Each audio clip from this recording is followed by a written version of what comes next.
ताज्या बातम्यांसाठी महान करेला सबस्क्राइब करा आणि बेल आयकॉनला क्लिक करा। कुरुंदवाडचा विकास बॅकलॉग भरून काढणार, विरोधकांनाही सोबत घेऊन सर्वांगीण प्रगती। जवळपास 9 वर्षांनंतर झालेल्या नगरपालिकेच्या निवडणुकांमध्ये पारंपरिक पॅनल व सत्तांतरणाच्या राजकारणाला फाटा देत नागरिकांनी राजश्री शाहू विकास आघाडीवर विश्वास व्यक्त केला आहे। या विश्वासातून शहराचा अनेक वर्षापासून रखडलेला विकास मार्गी लावण्याची मोठी जबाबदारी लोकप्रतिनिधींवर आली असून पाणीपुरवठा, भुयारी गटार योजना, स्वच्छता, रस्ते, नागरी सुविधा, शिक्षण, क्रीडा, रोजगार, उद्योग वाढ, पर्यटन विकास या सर्व बाबींमध्ये ठोस काम करून कुरुंदवाडचा विकास बॅकलॉग भरून काढू असं स्पष्ट प्रतिपादन आमदार राजेंद्र पाटील यड्रावकर यांनी केलं आहे।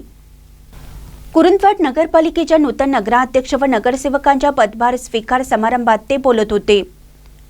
यावेळी त्यांनी लोकप्रतिनिधींनी पक्षीय भेट, गटबाजी बाजूला ठेवून पारदर्शक, लोकाभिमुख आणि प्रामाणिक कारभार करावा असं आवाहन केलं। नागरिकांच्या मूलभूत गरजांना प्राधान्य देत तक्रारीचा वेळेत निपटारा करावा, प्रशासनावर सातत्याने पाठपुरावा ठेवावा आणि सर्व समाज घटकांना विकासाच्या मुख्य प्रवाहात आणावे असंही त्यांनी सांगितलं।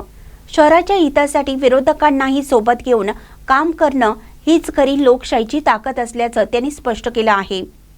यावेळी नगराध्यक्ष मनीषा डांगे म्हणाल्या की संघर्ष, समाजसेवा आणि जनतेच्या विश्वासातूनच हे स्थान मिळालं आहे।